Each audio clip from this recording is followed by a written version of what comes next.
Hello, my name is Benjamin Hart. I'm an American attorney and the Managing Director of Integrity Legal here in Bangkok, Thailand. As the title of this video suggests, we're discussing Thai business visas and work permits. I thought of making this video after reading a recent article in the Pattaya Mail, that's pattayamail.com. Article is titled, "The Ever-Changing World of Thai Work Permits for Foreigners." Quoting directly, "If offered a post by a registered company or school, the prospective employee needs a non-immigrant B business visa issued by a Thai embassy or consulate abroad.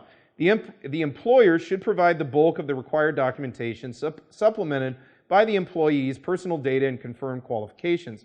If the employer declines to take that basic preparatory responsibility, it can be assumed that the offer of a job is not sincere and that a work permit is a fantasy." Well, I wouldn't go so far as to speculate on that. Look, documentation associated with work permits can be cumbersome to deal with, and folks may be acting in good faith, and it's just kind of a prolonged process. So I wouldn't just dismiss out of hand a job offer from somebody who's having a hard time putting together the documentation. That said, use your own rule of reason, if you will. You're going to kind of know. If it's a couple of days, well, that's one thing. If it's months on end that folks can't put something together, then maybe bells should be going off. This is an interesting excerpt. I urge those who are watching this video, go read that article in detail. A lot of information in there.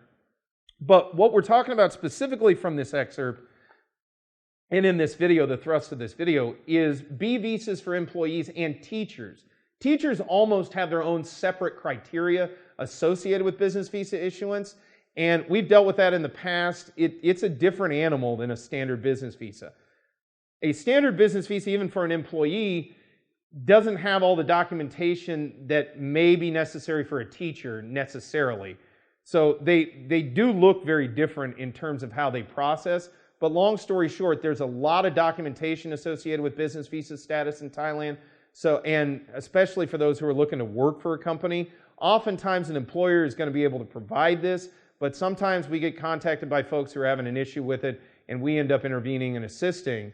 But in most cases, that doesn't necessarily come up. So again, the thing to take away from this video, the business visa process for employees and possible teachers in Thailand is going to differ slightly from the business visa process associated with setting up a company in Thailand or certain types of specialized work here in the kingdom.